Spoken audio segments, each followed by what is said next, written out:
Bismillahirrahmanirrahim. Assalamualaikum warahmatullahi ta'ala wabarakatuh. Ikhwan akhwati fillah rahimakumullah.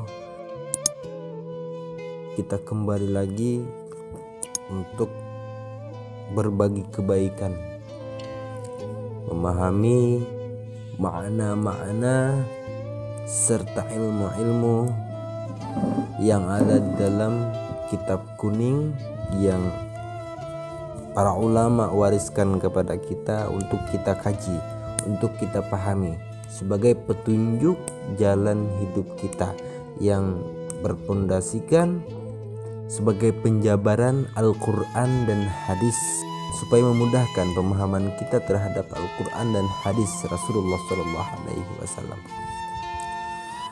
Baiklah, kesempatan kali ini Ana akan membahas tentang macam-macam tafakur dan buahnya tafakur itu sendiri. Sering kita dengar bahwa dalam hadis Rasulullah SAW, at-tafakkuru sa'atan khairun min alfi karamah. Kata Rasulullah, bertafakur sesaat khairun min alfi karamah, lebih bagus daripada 1000 kemuliaan. Ya, hanya cukup dengan 1 saat aja bertafakur. Ya, 1 saat di situ ulama berbeda-beda pendapat. Ada yang mengatakan 1 daqiqah, ya, 1 menit. Ada yang mengatakan 1 saat. Ada yang mengatakan 1 zaman, 1 hari dan sebagainya. Cuman yang dimaksudkan yang lebih kokoh, jumhur ulama mengatakan sesaat ini adalah 1 saat, itu 1 jam. Ya, 1 jam, oke, kita anggap 1 jam. 1 jam aja kita bertafakur, ya, mentafakuri akan keagungan-keagungan Allah, itu lebih bagus daripada 1000 kemuliaan. Ya, ikhwan akhwati fillah, dalam kehidupan kita ini ada beberapa hal yang kita tidak akan bisa menemukan solusinya, tidak akan bisa menemukan jalan keluarnya dengan cara membuka buku, dengan cara bertanya, ya, kecuali kita membuka akal kita untuk merenungi semuanya tersebut. Insya Allah akan terbuka solusinya atau masalah tersebut. Seperti apa? Seperti perumpamaan, salah satunya adalah dosa kita. Seperti salah satunya adalah kegundahan, kegelisahan hati kita karena gelapnya hati kita.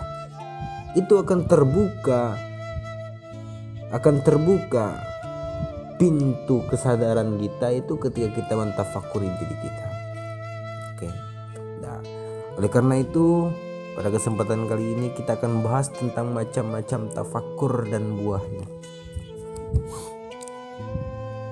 Di dalam kitab Kashifatus Syaya, syarah daripada Safinatun Najah,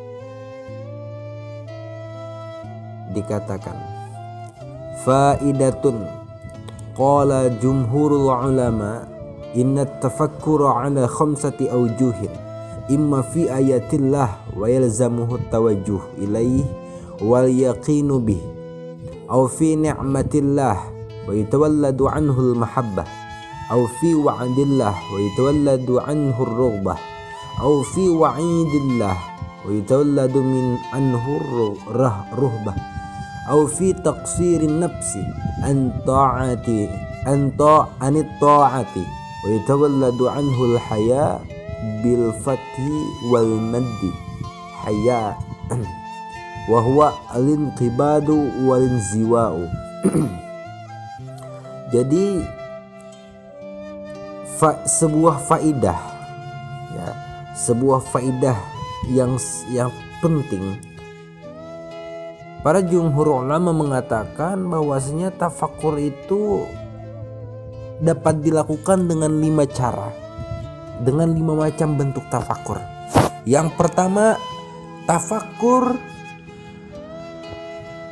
fi ayatillah, tafakur terhadap ayat. Di situ maksudnya adalah kekuasaan, karena ayat itu ada ayat kauniyah, ada ayat Ada ayat-ayat lafziyah, ada ayat ma'nawiyah.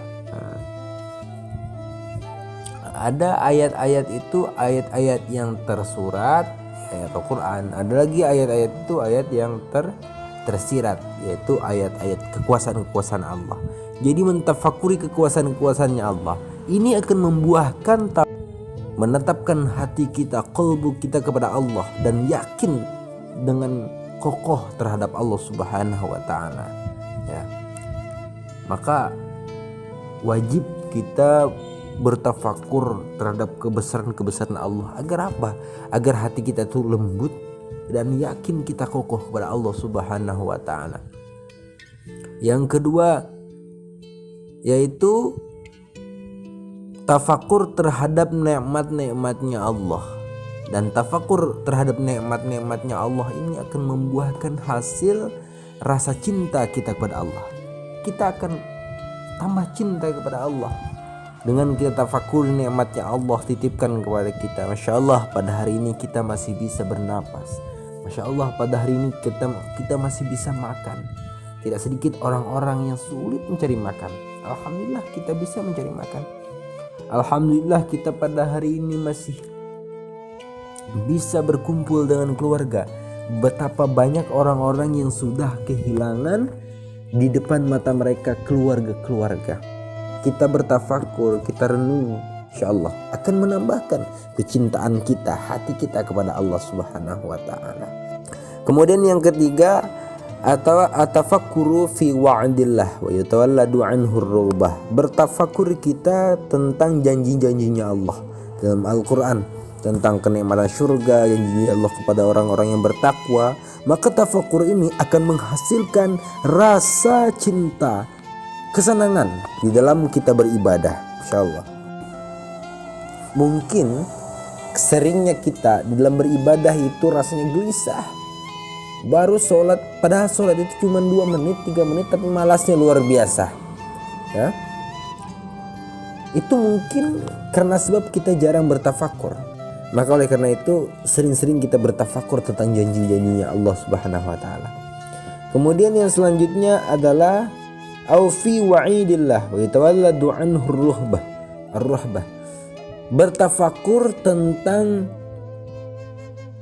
ancaman-ancaman Allah Subhanahu wa taala akan menghasilkan rasa takut kita kepada Allah, ya.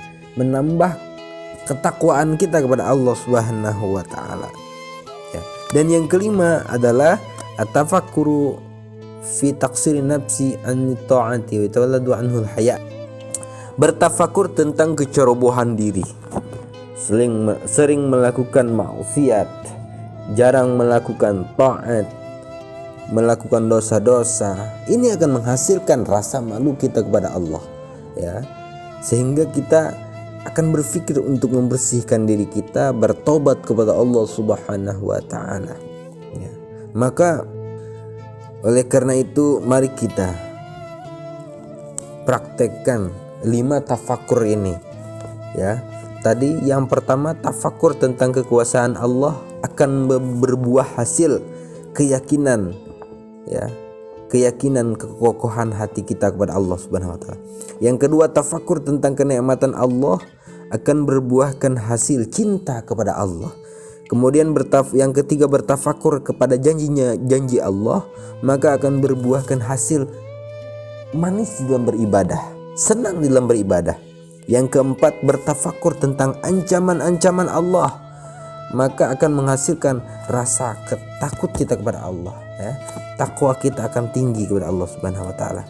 Yang kelima, bertafakur tentang kecerobohan diri, sering melakukan maksiat, jarang melakukan taat, ya. Kita tafakuri, kita renungi, kita introspeksi diri kita, maka akan menghasilkan haya, yaitu malu kita kepada Allah. Masya Allah. Ikhwan akhwatillah, mudah-mudahan selalu Allah anugerahkan kasih sayangnya kepada kita semua. Amin ya Allah ya rabbal alamin. Wabillahi taufiq wal hidayah. Assalamualaikum warahmatullahi wabarakatuh.